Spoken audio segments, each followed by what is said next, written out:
निवडणूक आयोगानं 16 मार्च रोजी दुपारी पत्रकार परिषद घेत यंदाच्या लोकसभा निवडणुकीचं वेळापत्रक जाहीर केलं।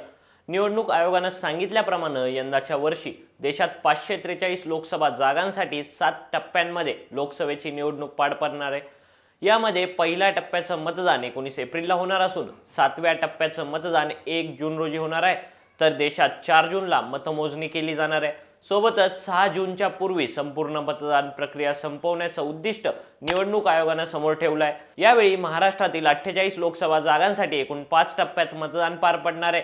याची संपूर्ण यादी या व्हिडिओतून जाणून घेऊयात। नमस्कार, मी प्रणव ढमाले, तुम्ही पाहताय फॉर द पीपल न्यूज।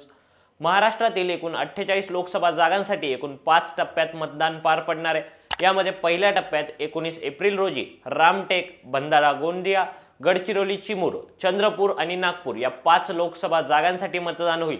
या 5 जागांवर अर्ज भरण्यासाठी 27 मार्च ही तारीख अंतिम असेल।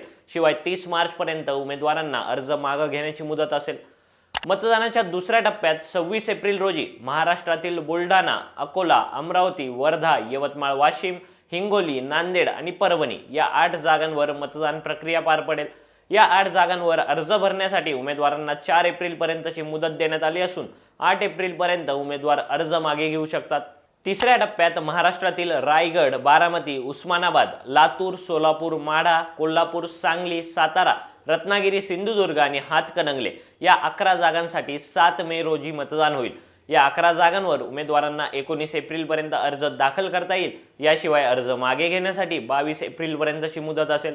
चौथ्या टप्प्यात महाराष्ट्रात 13 मे रोजी नंदुरबार, जळगाव, रावेर, जालना, औरंगाबाद, मावळ, पुणे, शिरूर, अहमदनगर, शिर्डी आणि बीड या 11 जागांवर मतदान होणार आहे। या 11 जागांवर अर्ज भरण्यासाठी उमेदवारांकडे 25 एप्रिल पर्यंतची मुदत असेल।